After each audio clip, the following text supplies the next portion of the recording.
The rain had been falling over Manhattan since sunset, turning the streets into long ribbons of trembling light. From the 12th floor of a narrow apartment building near Riverside Drive, the city looked endless, uncaring, and impossibly alive. Yellow cabs slid through intersections like restless insects. Neon signs flickered. Somewhere below, a siren wailed and vanished. New York never slept. New York never slowed. New York never noticed the men it crushed. Johnny Carson sat alone at his small kitchen table, his jacket still on, his tie loosened, his hair slightly disheveled as if he had run his hands through it too many times. In front of him lay a thin strip of yellow paper. A telegram. It had arrived less than an hour earlier. The delivery boy had knocked twice, impatient, already turning away before Johnny even reached the door. Johnny had signed for it without curiosity. Telegrams were never good news. They didn't bring congratulations. They didn't bring warmth. They brought endings. He had unfolded it once. Then again. Then a third time, slowly, as if different words might appear. They didn't. Who do you trust canceled effective November 3 RD?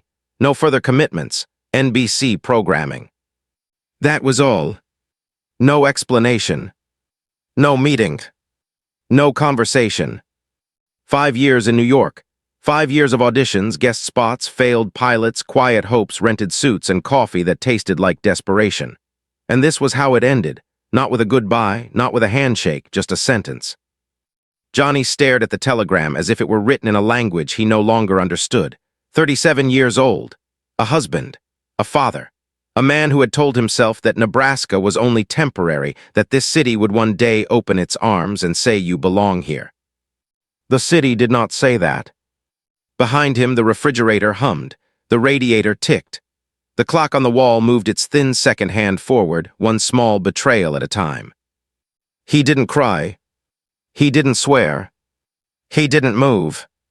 The door behind him opened softly. Johnny. Jody's voice was careful. She had learned the sound of silence in this apartment. She knew when it was heavy. He didn't answer. She stepped closer, saw the telegram, read it once, then again. Her hand went to her mouth. Oh, Johnny. He finally spoke, but it was barely above the sound of the rain against the window. It's over. She pulled out the chair across from him and sat. She wanted to reach for his hand. She didn't. Sometimes touching made it real. They canceled the show, he said. That was it. That was the last thing I had. Jody swallowed. We'll figure something out. He shook his head slowly, not in anger, in exhaustion. No, we won't. That was New York. That was television. That was my shot. He stood, walked to the window, and looked down at the city he had loved like a promise. Maybe it's time I stop pretending, he said. Maybe my father was right. Maybe this was a mistake. I can go back, sell cars, teach something. Jody felt the words like cold water. You don't mean that? I do, he said. I'm tired of being almost. For a long moment, neither of them spoke. Outside, a bus hissed to a stop. Somewhere, laughter drifted up from the street, bright and cruel. Johnny Carson had arrived in New York believing he was early. Now he realized he might simply be wrong. What Johnny did not know was that across the country, in a quiet Beverly Hills living room, another man had been watching him. Dean Martin did not look like someone who studied television the way executives did. He didn't sit with notebooks. He didn't analyze ratings. He didn't talk about demographics. Dean watched the way people watched music. He noticed rhythm, timing, ease, the invisible things that couldn't be manufactured. He had seen Johnny Carson on late-night reruns, on game shows playing to half-empty rooms, smiling too politely for jokes that didn't fit him. Dean had seen something else beneath that. He had seen a man who never tried to dominate a room. A man who made rooms soften. Dean had said it once, casually, to his manager while pouring a drink. That kid doesn't perform, he invites. His manager had laughed it off. He's a game show host, Dean, those come and go. Dean had shaken his head, not that one. Because Dean Martin knew what it looked like when someone was born for something they hadn't been given yet. He knew what it felt like to be overlooked. He also knew something else. Hollywood did not rescue people. People rescued people. And on that rainy October night in 1962, while Johnny Carson sat staring at the small, brutal end of his dream, Dean Martin was on the phone. The first call went unanswered. The second reached a groggy assistant. By the third, he got the man he wanted. "Mort," Dean said, voice calm, controlled. "You canceled Carson." There was a pause, then a tired exhale. "Dean, it's 3 in the morning." "So is regret," Dean replied, "and you're about to have some." Mort Werner rubbed his eyes. "He's not working, the numbers are irrelevant," Dean cut in. "You're measuring the wrong thing. He's not a late-night host." "He's exactly a late-night host. You just didn't build the right room for him." Silence. "You're losing par," Dean continued. "You're scared, you're pretending you're not, and you're about to make a decision that will haunt your network for 30 years. Mort shifted. "You're talking about replacing Jack Parr with a game show host. I'm talking about replacing him with a man who knows how to make strangers feel like friends." Mort hesitated. "We're already looking." "Then add one more name," Dean said. "Johnny Carson." Another silence. "You don't even know him," Mort said. Dean's voice softened. "I know enough." When the call ended, Dean did not hang up and go to bed. He poured another drink and made another call, then another. By the time New York slept, Dean Martin had put his reputation, his relationships, and something far rarer in Hollywood on the table: personal faith. At 3:17 a.m., Johnny Carson's phone rang. He almost let it ring. Only one kind of call came at that hour. He picked it up anyway. "Hello?" "Johnny," a voice said, warm, unhurried. "This is Dean Martin." For a moment, Johnny thought he was still staring at the telegram. "I'm sorry," he said. "Who?" Dean smiled on the other end. "The one who's about to tell you not to quit." Johnny stood slowly. "Mr. Martin, I don't understand." "I heard what NBC did," Dean said, "and they're wrong." Johnny closed his eyes. No one at NBC had said that. No one in 5 years had said that. "They canceled my show," Johnny said. "They canceled the wrong part of you," Dean replied. "And tomorrow morning that starts getting fixed." Johnny leaned against the counter. "Sir, I appreciate the kindness, but—" "This isn't kindness," Dean said. "It's correction." There was something in Dean's voice that stopped arguments before they formed. "Tomorrow," Dean continued, "you're going to get a call from my agent. He'll set a meeting, not about game shows, about late night." Johnny's breath caught. "Late night?" "Yes." "With NBC?" "Yes." "For what?" Dean paused. "The job you don't know you were built for." When the call ended, Johnny stood in his kitchen long after the dial tone returned. Jody watched him from the doorway. "Who was that?" she asked. Johnny turned slowly. "Dean Martin." She blinked. "The Dean Martin." Johnny nodded. "And," she whispered, "he said my career isn't over." Outside, the rain began to slow. And far away, in a different city, a man who had already won everything was quietly arranging for someone else to begin. This was only the first night. This was only the first door. And Johnny Carson was about to learn that sometimes, the moment your life collapses is the exact moment someone else decides to hold it up. By the time the sun rose over Manhattan the next morning, Johnny Carson had not slept. He sat on the edge of his bed fully dressed, listening to the city awaken, half convinced the phone call from the night before had been a dream invented by a desperate mind. The telegram still lay folded on the kitchen table, its blunt finality impossible to ignore. And yet, beneath the heaviness of that single strip of paper, something new had taken root, not hope exactly, but disturbance. Crack in the certainty that it was over. Dean Martin's voice had not sounded like pity. It had sounded like authority, the kind that did not offer comfort but direction. Johnny replayed every word in his mind, measuring them against the reality he could touch. The clock crept past 7, then 8, still no phone call. Doubt began to reclaim its territory. Perhaps Dean had been kind in the middle of the night. Perhaps Hollywood kindness was nothing more than momentary warmth, evaporating by morning. Johnny stood, poured himself coffee he did not taste, and told himself not to expect anything. Expectation was how men were broken. At precisely 8:17, the phone rang. Johnny froze. The sound was sharp, almost violent, slicing through the quiet of the apartment. He let it ring twice before lifting the receiver, his hand unsteady in a way he hadn't felt since his first audition years earlier. The voice on the other end was crisp, confident, practiced. "Mr. Carson, my name is Herman Catt. I represent Dean Martin." Johnny closed his eyes. It was real. "Dean asked me to call you," the man continued. "He believes you are about to become very important, and I am inclined to agree with him." Johnny felt something loosen in his chest, not relief, pressure. "I've arranged a meeting for you this afternoon," Herman said. "NBC executive floor, 3 o'clock. They would like to discuss late night."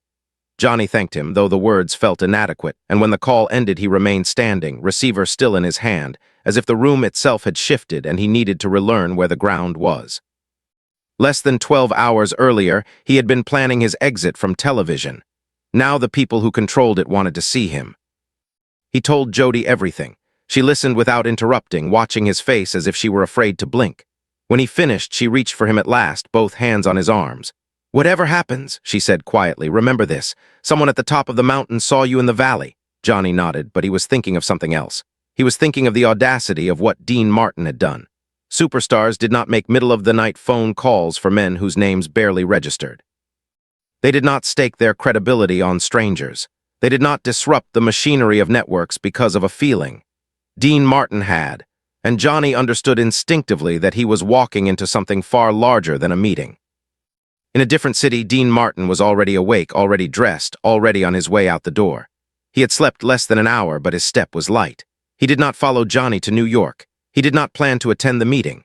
That was never his way. Dean believed that once a door was forced open, a man had to walk through it on his own, but what he had done before dawn went further than Johnny could possibly know. While Johnny showered and rehearsed polite sentences in his mind, Dean sat across from a banker, signing documents without ceremony. Numbers were discussed. Guarantees were written. Conditions were clarified. Dean's signature flowed across the paper as if it were nothing more than another autograph, but what he committed that morning was not symbolic. It was real. He was placing his own wealth behind a man the industry had already dismissed, not because it made financial sense, because it made human sense. Dean Martin had spent years watching Hollywood consume people when they no longer produced. He had seen men discarded not for lack of talent, but for lack of leverage. He had leverage, and he had decided quietly and without witnesses to lend it. "If he fails," Dean had said calmly to Mort Werner earlier that morning, "I cover the contract. You don't lose a dollar." Mort had stared at him as if he were hearing something improper. Stars negotiated upward. They did not shield downward. "That's $250,000, Mort had warned. Dean's expression had not changed. "Then he's worth at least that much." Mort had hesitated, the kind of hesitation that meant a mind was breaking with habit, and in that hesitation, Dean Martin had won. By early afternoon, Johnny Carson stood outside the NBC building, staring up at the tall, pale stone facade that had once felt like a fortress and now felt like a tribunal. He straightened his jacket, wiped his palms against his trousers, and entered. Instead of being directed toward a waiting room, he was escorted into an elevator reserved for executives. The doors closed softly. The ascent felt longer than it was. When the doors opened, he stepped into a floor that did not hum with clerks and ringing phones, but breathed with quiet authority. Thick carpet, glass walls, offices where decisions were not discussed, only delivered. A secretary led him down a corridor and opened a door to a long conference room where 3 men stood waiting. Mort Werner, Julian Goodman, Robert Kintner. Names Johnny had only seen printed at the end of memos. Men who did not meet performers, they summoned them. They greeted him warmly. That alone told Johnny everything had changed. The conversation that followed felt unreal in its calmness. There was no mention of cancellation, no apology, no trace of yesterday. Instead, there were compliments about his timing, observations about his ease, questions about how he saw conversation rather than performance. They spoke about Jack Parr's retirement, about late night's uncertain future, about the need for someone who could make America feel less alone in the dark hours. Johnny answered honestly because he did not know how to answer strategically. He spoke about listening, about curiosity, about the difference between talking at people and talking with them. And as he spoke, he watched their expressions shift, not enthusiasm, recognition. When they offered him the job, it was not dramatic. There were no raised voices, no triumphant music. Julian Goodman simply folded his hands and said, "We would like you to host the Tonight Show." Johnny's mind went briefly, absurdly blank. The room seemed to tilt. He managed to say he was interested. They told him about the contract. 3 years, immediate transition, 2 weeks to prepare. He heard himself agreeing to things he had never allowed himself to imagine. When he left the building an hour later, contract pending, future altered, he did not walk. He drifted. The street felt louder, brighter, less like a threat and more like a stage he had been given permission to stand upon. He called Dean Martin from a pay phone outside the building because he could not wait. Dean answered on the second ring. "They offered me the show," Johnny said, the words tumbling out as if they might vanish if not spoken quickly. There was a pause, then Dean exhaled, not relief, satisfaction. "Good," he said, "now don't waste it." Johnny laughed once, a short sound caught somewhere between disbelief and gratitude. "I don't even know how to thank you," Dean's voice softened. "By being what you are. And by remembering someday to do this for someone else." They spoke briefly after that. Dean did not give advice. He did not give warnings. He did not claim credit. He said goodbye and hung up, leaving Johnny standing in the afternoon light with the strange realization that the most powerful man he had ever encountered had just changed his life without asking to be part of it. What Johnny did not know, what no one told him, was what made the meeting possible at all. He did not know about the money quietly pledged, the reputation quietly risked, the closed-door conversations where Dean Martin had not recommended him but insisted upon him. He did not know that the executives who had greeted him warmly that afternoon had done so because Dean Martin had made it very difficult to do otherwise. And Dean Martin did not tell him. He never would. Because to Dean, the value was not in being seen as generous. It was in making generosity unnecessary. 2 weeks later, Johnny Carson walked onto the Tonight Show stage for the first time as permanent host. The lights were hotter than he expected, the applause longer, the desk heavier. For a moment before the cameras rolled, he closed his eyes. He thought of Nebraska, of empty studios, of a telegram, of a voice at 3:17 a.m. that had refused to let an ending stand. When he opened his eyes and stepped forward, something settled into place that had been searching for him his entire life. The audience felt it before he did. The ease, the invitation, the sense that they were not watching a show but entering a room. Across the country, Dean Martin watched from his living room, drink in hand, alone. He did not smile broadly. He nodded once, as if confirming a decision he had already made. Because Dean Martin had not saved Johnny Carson's career. He had uncovered it. And neither of them yet understood how far that single night was about to echo. Success did not arrive in Johnny Carson's life like a parade. It arrived like a presence, something that stood behind him even when he did not turn around. In the first weeks after he took over The Tonight Show, the reviews were cautious, the ratings tentative, the industry watchful in the way it always was when it expected to be disappointed. Johnny was not louder than Jack Parr. He was not sharper. He was not more theatrical. He was something far more dangerous to expectations. He was comfortable. He did not perform for the audience as much as he seemed to sit with them. He listened to his guests as if he were genuinely curious. He let silences breathe. He smiled without calculation. And night after night, something invisible tightened between him and the millions of people who had begun inviting him into their homes. Within months, NBC stopped using the word experiment. Within a year, advertisers stopped negotiating. Within 2, executives stopped sleeping when Johnny Carson was on vacation. A show that had once been a problem had become an anchor. A man who had been expendable had become irreplaceable. From the outside, it looked like a sudden ascent. From the inside, Johnny experienced it as acceleration. The show did not simply grow. It pulled. It demanded attention, decisions, instincts he had never been trusted with before. He chose comedians. He elevated unknowns. He rescued routines that died elsewhere. He built a rhythm that did not exist before him. And through every change, every triumph, every headline declaring him the new king of late night, there was a quiet detail that never left his mind. Someone had intervened. Someone had stepped between the machine and his erasure. Someone had made it impossible for him to disappear. Johnny never forgot the night of the phone call. He never forgot the calmness in Dean Martin's voice. He never forgot the way the words had not begged or praised but corrected reality itself. And as his influence grew, that memory did something unusual. It did not inflate him. It disciplined him. Johnny Carson became powerful in an industry that rewarded forgetting, and he chose instead to remember.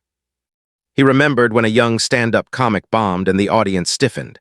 Johnny leaned in. He made space. He let the man breathe. When an agent warned him not to book certain guests because they were not ready, Johnny booked them anyway. He had been not ready. When a performer lost a show, lost a deal, lost relevance, Johnny often called them himself. He had learned what a phone call could do. And sometimes, late at night after a broadcast, when the studio was empty and the applause had faded, Johnny would sit alone at his desk, touch the polished wood, and think of a canceled game show and a man who had refused to let it define him. Dean Martin, for his part, never mentioned what he had done. Not in interviews, not to friends, not even to his own family. When people praised his generosity, he deflected. When reporters spoke of his loyalty, he joked. When Johnny thanked him publicly in small ways, Dean waved it away. To him, what mattered had already happened. He had seen a future that others had not, and he had made it possible for that future to reach the present. Everything else was noise. Years passed, Johnny's hair grayed. His desk became iconic. The Tonight Show became not just a program, but a ritual. Generations measured their days by it. Careers were made on that stage. Culture passed through that chair. And every year without fail, on October 15th, a bottle arrived at Dean Martin's home with a simple note written in Johnny's hand. There were no speeches in the notes, no explanations, only variations of the same sentence. Thank you for believing in a guy from Nebraska. Dean kept every one. When Dean's own career entered its quieter chapters, Johnny did not follow the industry's lead in stepping away. He brought Dean back onto the stage that had once been close to him. He made those appearances warm, unhurried, reverent without being sentimental. When Dean's variety show was canceled and the press speculated about decline, Johnny devoted his opening monologue to defending Dean's artistry and reminding America who he was. It was not strategy. It was loyalty returning to its source. And then in 1987, the call came that Dean had never prepared himself for. His son was gone. The world, which had so often been generous to him, was suddenly cruel in a way success could not insulate against. Grief rearranged his house. It slowed his speech. It sat beside him, and among the first voices he heard was Johnny Carson's, not a producer, not a publicist. Johnny offered to come, to stand, to say nothing. Dean declined because grief sometimes requires privacy, but he did not forget the call. He did not forget that the man he had once lifted now wanted to lift him. By 1982, 20 years had passed since the night that had rewritten Johnny's life. He had told no one the full story, not because it was secret, because it was sacred. The Tonight Show had become a place for comedy, for charm, for moments that floated and vanished. That story did not float, it anchored. And on the anniversary of the night when everything had almost ended, Johnny made a decision he had never made before. He would stop performing, and he would tell the truth. When he walked onto the stage that evening, the audience expected jokes. They always did. Instead, they saw something unfamiliar settle into his expression, reflection. He began speaking not as a host, but as a man. He spoke of a telegram, of an apartment, of thinking it was over. He spoke of a phone call in the middle of the night from someone he barely knew. He spoke of how that call had not offered sympathy, but certainty. He spoke of a man who had seen something in him he had not yet learned to see in himself. And then he said Dean Martin's name. In a living room in Beverly Hills, Dean Martin froze. He had not known, he had not been warned. He watched Johnny Carson on national television tell a story he had never heard told publicly. He watched the audience lean forward. He watched his own past unfold in someone else's voice. And then Johnny said something that tightened Dean's chest. He said that years later he had learned the truth.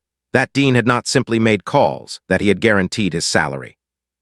That he had put his own money behind a stranger, that he had made NBC safe enough to take a risk. The audience gasped. Dean did not move. His daughter turned toward him, confusion and surprise in her eyes. "Dad," she said softly, "you never told us that." Dean swallowed. "It wasn't supposed to be a story," he replied. "It was just a thing that needed doing." Johnny was not finished. He spoke directly into the camera then, knowing Dean would be watching. He thanked him not for his fame, but for his faith. And then he did something that had not been planned by producers or approved by executives. He reached into his jacket and removed an envelope. Inside was a check, $1 million, made out to a children's charity in Dean Martin's name. Johnny said it was not repayment. He said it was recognition, a return not of money, but of intention. The audience rose. Applause filled the studio. In his living room, Dean Martin lowered his head and covered his mouth with his hand. The next morning, before the sun had properly risen, Dean called Johnny. His voice, usually so effortless, hesitated. He told him he hadn't needed to do that. Johnny answered without humor. He told him that he had needed to. He told him that a career could be built on talent, but a life was built on moments like that phone call, and that he would spend the rest of his days honoring it. For Dean Martin, the call ended the same way it had begun decades earlier. Quietly, without ceremony, but something had changed, because the thing he had never sought had finally happened. What he had done had become visible. And visibility, once given, cannot be taken back. After the night Johnny Carson finally told the full story on national television, something subtle changed in the way people spoke about Dean Martin. He had always been admired. He had always been celebrated. He had always been called talented, charming, legendary. But now there was another word that followed his name, spoken more softly, with less spectacle and more weight. Kind. Not generous in the theatrical sense, not charitable in the way publicists love to advertise, but kind in the rarest way possible. The kind that acts when no one is watching, the kind that intervenes without asking to be remembered, the kind that risks something real. Dean did not correct the narrative, and he did not expand it. When asked about Johnny Carson in interviews, he smiled and said the same sentence every time. He was always good. Somebody just needed to give him a chair. And then he changed the subject. He did not belong to the past. He belonged to the moment in front of him. Johnny, however, felt the weight of what had been revealed more heavily than anyone expected. For years he had carried the knowledge privately, shaping his decisions around it, letting it quietly instruct him. Now the world knew. Now young performers wrote him letters describing how the story had changed the way they saw failure. Now producers spoke about Dean's phone call as if it were legend. And Johnny, sitting alone after broadcasts, realized something he had not fully understood before. Dean Martin had not only saved his career, he had altered his responsibility. Johnny Carson was no longer simply a host. He was now a gatekeeper who understood what gates could cost. In the years that followed, Johnny became more deliberate in how he used his power. He watched young comics with the same attention Dean had once given him. He listened for authenticity rather than polish. He protected people when he could. He called executives when he sensed someone was being dismissed too quickly. And he did these things quietly the way Dean had. No announcements, no speeches, just interventions. The Tonight Show remained an entertainment institution to the public, but behind the scenes it became something else as well. It became a place where careers were not only launched, but sometimes rescued. And every rescue carried an echo of a phone ringing in the dark. When Dean Martin passed away on Christmas Day in 1995, the world responded with headlines, retrospectives, and carefully chosen photographs. But Johnny Carson responded by putting on a dark suit and standing beside a coffin. He did not speak as a television icon. He spoke as a man whose life had been redirected by a voice he had almost not answered. He spoke of loyalty. He spoke of courage that never demanded applause. He spoke of how Dean Martin had shown him that real power was not in being untouchable, but in being reachable. Those who attended the service noticed something unusual. Johnny Carson, who had spent his life making millions comfortable, looked smaller than he ever had. Not weaker, grateful, as if something irreplaceable had left the room. Years later, after Johnny himself was gone, his family sorted through files that had not been opened in decades. Among scripts and letters and photographs lay a folder simply labeled Dean Martin. Inside were documents no one expected, contracts, amendments, notes written in Johnny's hand, and among them, proof of something extraordinary. Dean Martin had not only guaranteed Johnny's first year. He had structured a private arrangement that entitled him to a percentage of the Tonight Show's profits as insurance, money he could claim if Johnny ever faltered, if support ever again became necessary. But Dean had never collected a cent. Not once. For decades, millions of dollars had quietly accumulated in Dean's name. And Johnny Carson, upon discovering this years earlier, had done something that completed the circle. He had redirected every dollar into the children's charities Dean supported. Not publicly, not ceremonially, quietly, consistently, as if continuing a conversation that did not require witnesses. When Dean's daughter learned of this, she called Johnny. Her voice shook as she told him what they had found. Johnny listened, then said gently, "Your father made me who I became. This was never his money. It was always his intention." By the time Dean Martin died, more than $5 million had been donated in his name. Money he had never asked for, money he had never mentioned, money that had never been his goal. The story did not end with a check. It ended with a pattern. The world often remembers success as if it were built from ambition alone, as if careers rise only because someone pushed harder, spoke louder, wanted more. But the story of Dean Martin and Johnny Carson exposes a quieter architecture beneath achievement. It reveals that some of the most powerful moments in any life are not victories but interruptions. A call, a word, a refusal to let an ending stand. Dean Martin did not create Johnny Carson's talent. He recognized it. He did not manufacture his future. He protected it long enough for it to arrive. And Johnny Carson did not repay him with money or fame. He repaid him by becoming someone who would not allow others to be erased when he had the power to prevent it. On October 15th every year until the end of his life, Johnny Carson still marked the date. Sometimes with a drink, sometimes with silence, sometimes with a letter he never sent. It was not nostalgia. It was alignment. a way of remembering who he was before the desk, before the applause, before the crown. He had been a man in a small apartment staring at a telegram, and someone had chosen to step into that moment with him. That knowledge never left the room. Dean Martin's phone call changed television history. But far more importantly, it demonstrated something Hollywood rarely teaches, that the greatest measure of success is not how high you rise, but how often you reach back. That real legacy is not what survives you, but what continues because of you. That kindness, when backed by courage, can outlive fame itself. And somewhere in the space between what nearly ended and what finally endured stands the true image of Dean Martin. Not only as an icon, but as a man who understood that sometimes the most important role you will ever play is not in front of an audience, but on the other end of a phone when someone believes their life is over and you decide it is.